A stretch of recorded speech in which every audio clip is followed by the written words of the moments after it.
Bonjour mes chers étudiants. Alors toujours dans la systématique des vertébrés, on passe après les amphibiens, on va voir les reptiles. Alors toujours triploblastique, célomade, deutérostomia, épinurien, tout est bien développé, le système nerveux, tout digestif, tous les appareils, présence de vertèbres, une corde, et ce sont des amniotes. Là, alors on passe des amniotes aux amniotes, ce sont des vertébrés qui sont adaptés à la vie terrestre, reptiles, oiseaux et mammifères. Alors l'amnios, c'est une poche qui est remplie d'un liquide qui permet à l'embryon de se développer en dehors de l'eau, dans un œuf ou un utérus, donc pas comme chez le cas des grenouilles où l'œuf se développe dans l'eau. Alors les amniotes, les embryons sont protégés par un amnios. Alors on a d'un côté les mammifères et de l'autre il y a les sauropsidés qui vont donner d'un côté les sphénodons, les squamates, les crocodiliens qui sont des reptiles, et le groupe des oiseaux qui est très apparenté avec les crocodiliens. Donc je le dis, je le répète, et ce sont des archosauriens.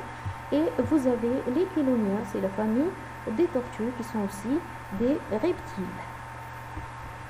Alors les caractères généraux, et ce qui est très important, les reptiles actuels sont amniotes, en majorité tétrapodes parce qu'il y a les serpents qui n'ont pas de pattes, pentadactyles, sauf les ophidiens et quelques sauriens, donc ils ont 5 doigts au niveau des pattes. Ils sont poikilothermes à sang froid, c'est-à-dire que un serpent ne vous attaquera jamais lorsque son sang sera froid, mais une fois qu'il sera réchauffé par le soleil, là il devient très dangereux.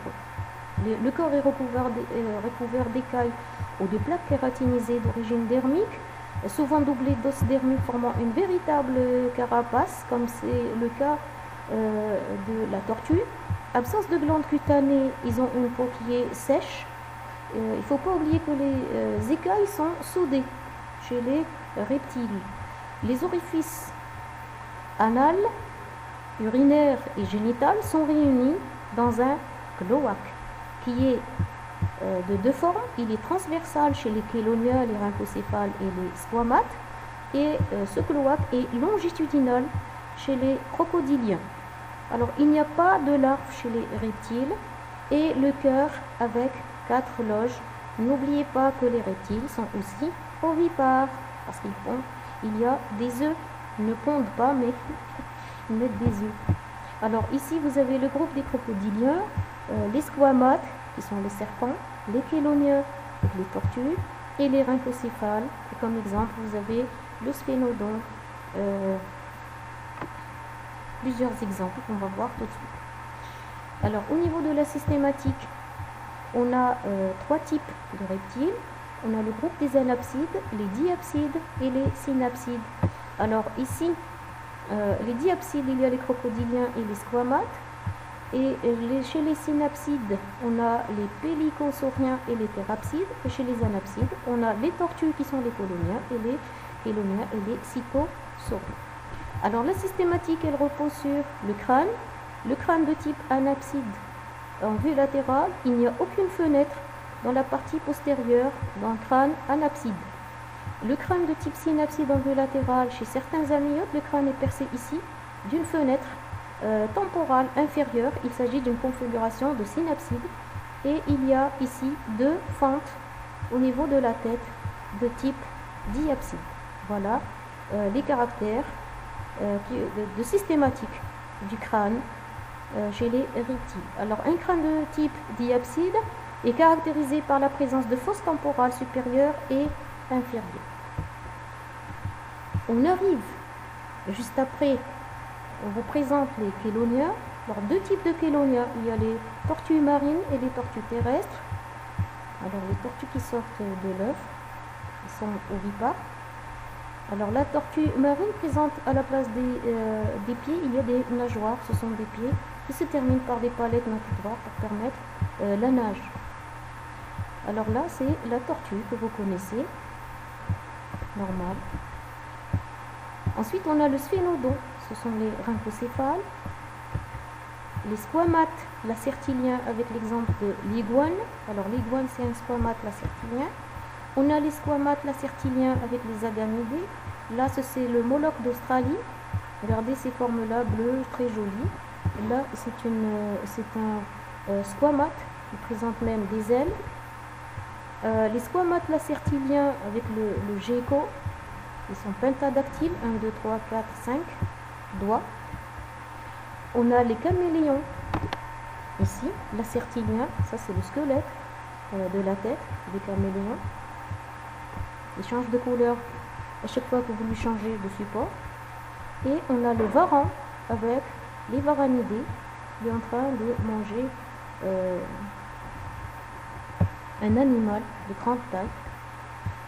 Ensuite vous avez les lézards, le lézard que vous connaissez, le lézard démural, Lacerta viviparis vivipar, le lézard agile, Lacerta agilis et Lacerta lepida. On a les chalcidés, chalcides, qui présentent des cinq, ce sont de petites pattes, ce sont des scintidés. On a les anguidés avec l'orvé qui est très dangereux, c'est un serpent très dangereux, squamate anguidé. On a le boa, la tête elle est non distincte du corps. Alors les boas ont un cerveau qui est très petit. Le boa est de très grande taille, mais son cerveau est très petit.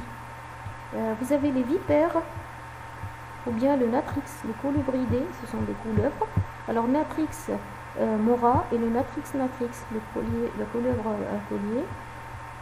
Là c'est une couleuvre longissima, le naja, très dangereux avec les mambas, ce sont des reptiles qui sont très dangereux, ce sont des ophidiens. Alors les ophidiens, on a les vipères, aussi très dangereuses, la tête elle est triangulaire chez les vipères, elle est distincte du corps.